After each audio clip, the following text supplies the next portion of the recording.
ચૈત્ર મહિનામાં સાંભળવામાં આવતું ઓખા હરણનું મહાત્મ્ય આ વિડીયોમાં સાંભળીએ। આ વિડીયો પસંદ આવે તો લાઈક, શેર, સબસ્ક્રાઇબ જરૂર કરજો। મિત્રો, ચૈત્ર મહિનામાં ઓખા હરણ સાંભળવાનું ખૂબ મહત્વ છે। માતા પાર્વતીજીનું વરદાન છે કે જે કોઈ ચૈત્ર મહિનામાં ઓખા હરણ સાંભળશે તેને તાવ તર્યો નહીં આવે, આખું વર્ષ એ નિરોગી રહેશે। કારણ કે જ્યારે ઓખાને માતા પાર્વતીજીએ શ્રાપ આપેલો કે તું મીઠામાં ઓગળી જઈશ અને રાક્ષસને ત્યાં બીજા અવતારમાં પુત્રી રૂપે જન્મ ધારણ કરીશ। આ કથા તો બહુ લાંબી છે, પણ ઓખા હરણમાં તેનું મહાત્મ્ય ટૂંકમાં વર્ણવ્યું છે। એક વખત ભગવાન ભોળાનાથ તપ કરવા માટે તૈયાર થયા ત્યારે પાર્વતીજીને બહુ દુઃખ થયું, કારણ કે ભગવાન ભોળાનાથ જ્યારે તપ કરવા બેસે એટલે એ તપમાંથી ક્યારે જાગૃત થાય એનું કંઈ નક્કી ન કહેવાય। વર્ષોના વર્ષો વીતી જાય।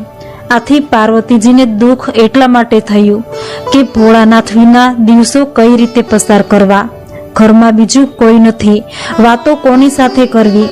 આથી પાર્વતીજીએ ભોળાનાથને કહ્યું કે તમે તપ કરવા જાઓ એમાં મને કંઈ વાંધો નથી, પણ મારા દિવસો હસી ખુશીમાં પસાર થાય એવું મને કંઈક વરદાન આપતા જાઓ। તો હે ભોળા શંભુ, મને પુત્ર થાય એવું કોઈ વરદાન આપો જેથી એના લાલન પાલનમાં મારો સમય પસાર થઈ જાય અને તમારી યાદ પણ ન આવે। મહાદેવજીએ પાર્વતીજીની વાત સાંભળી અને કહ્યું કે ઠીક છે દેવી, તમારી ઈચ્છા શક્તિથી 2 બાળકો ઉત્પન્ન કરજો જેથી તમારું એકલાપણું મટી જશે। આમ કહી ભોળાનાથ તપ કરવા ચાલ્યા ગયા। મહાદેવજીના વચન પ્રમાણે પાર્વતીજીએ પોતાની ઈચ્છા શક્તિથી એક પુત્ર ગણેશજી અને બીજી પુત્રી ઓખાને ઉત્પન્ન કરી। જમણી કુખેથી ગણેશજી અને ડાબી કુખેથી ઓખાને પ્રગટ કર્યા। આમ ઘણો સમય પસાર થયો। એકવાર નારદજી ફરતા ફરતા ત્યાં આવી ચડ્યા। જોયું તો આંગણામાં 2 બાળકો રમે છે। નારદજી તો સીધા ભોળાનાથ પાસે ગયા અને એમને તપમાંથી જાગૃત કર્યા અને કહ્યું કે હે ભોળાનાથ, તમે તો અહીં તપ કરી રહ્યા છો અને ઘરે તો 2 બાળકો રમે છે। આટલું કહી નારદજી ચાલ્યા ગયા। ભગવાન ભોળાનાથ તો પાર્વતીજીને આપેલું વચન ભૂલી ગયા। આથી એકદમ ક્રોધમાં આવી એ ઘરે આવ્યા। ઘરે આવે છે તો બારણા આગળ ગણેશજી ઊભા છે અને ઓખા થોડે દૂર રમી રહી છે। ગણેશજી ભગવાન ભોળાનાથને ઘરમાં આવતા અટકાવે છે અને ભગવાન ભોળાનાથ અને ગણેશજી વચ્ચે મહાઘમસાણ યુદ્ધ થાય છે। ભોળાનાથ ગણપતિજીનું માથું ઉડાવી નાખે છે। આ સમયે પાર્વતીજી સ્નાન કરી રહ્યા હતા અને આ યુદ્ધ જોઈ ઓખા મીઠાની કોઠીની પાછળ સંતાઈ જાય છે। ભગવાન ભોળાનાથ ઘરમાં જાય છે। હા ભોળાનાથ, તમે આમ એકાએક અંદર કેમ આવ્યા? હું સ્નાન કરીને કપડાં બદલી રહી છું, છોકરાઓએ તમને રોક્યા નહીં? ભોળાનાથે ગુસ્સાથી કહ્યું કે દેવી, છોકરા કોના છે અને તમે મારી ગેરહાજરીમાં આ શું કર્યું? પાર્વતીજીએ તરત જ કહ્યું કે સ્વામી, તમે જ કહ્યું હતું ને કે 2 સંતાનને ઉત્પન્ન કરજે। આથી મેં મારી ઈચ્છા શક્તિથી 2 બાળકોને ઉત્પન્ન કર્યા હતા। તમે અંદર આવી ગયા તો બાળકો ક્યાં છે? અને ભોળાનાથને પોતે આપેલ વચન યાદ આવે છે ત્યારે પોતાના હાથે થયેલા અનર્થની વાત કરે છે।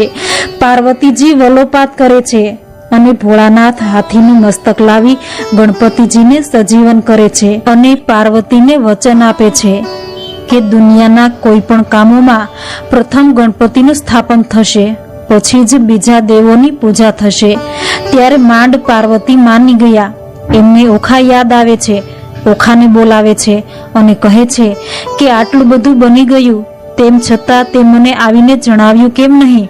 આથી હું તને શ્રાપ આપું છું કે જા, તારું આખું શરીર મીઠામાં ઓગળી જશે અને તારો જન્મ રાક્ષસ કુળમાં થશે। આથી ઓખા રડવા લાગી અને માને વિનવવા લાગી કે માં, મને માફ કરો, મારી ભૂલ થઈ ગઈ, હું ડરી ગઈ હતી। આથી મીઠાની કોઠી પાછળ સંતાઈ ગઈ હતી।